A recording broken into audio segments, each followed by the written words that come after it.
मेरी तकलीफ, मेरा गम, मेरा सदमा पता चलता।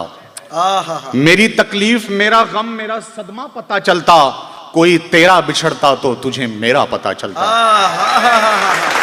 किसी के जिस्म से लिपटी थी ख्वाब में आंखें, किसी के जिस्म से लिपटी थी ख्वाब में आंखें, नजर गुनाह में थी और सवाब में आंखें। नजर गुनाह में थी और सवाब में आंखें। जो उसके चेहरे को देखा तो यूं लगा जैसे कि टांक दी है खुदा ने गुलाब में आंखें। कि टांक दी है खुदा ने गुलाब में आंखें। और वो कब मिले थे, कहां पर बिछड़ गए मुझसे, लगी हुई हैं अभी तक हिसाब में आंखें।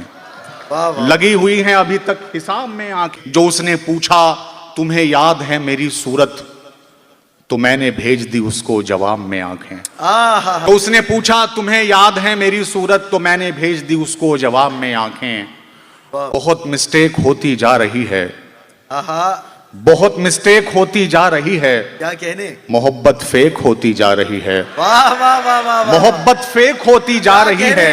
और खराब हम हो गए सोहबत में जिसकी, वो लड़की नेक होती जा रही है। वाह वाह वाह। तुझे मुझसे जुदा करने की खातिर ये दुनिया एक होती जा रही है।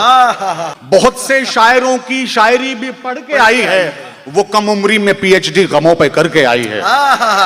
वो कम उम्री में पीएचडी गमों पे करके आई है। और मैं जब भी प्यार करता हूं वो नफरत करने लगती है। यकीनन वो मोहब्बत से किसी की लड़के आई है। यकीनन वो मोहब्बत से किसी की लड़के आई है। और यकीन कैसे दिलाऊं मैं उसे अपनी मोहब्बत का, यकीन कैसे दिलाऊं मैं उसे अपनी मोहब्बत का। कई लड़कों से जो लड़की मोहब्बत करके आई है। क्या कई लड़कों से जो लड़की मोहब्बत करके आई है। क्या कहने, सुना है अब वो मुझको याद करके रोने लगती है। मुकद्दर में मेरे उसकी मोहब्बत मर के आई है।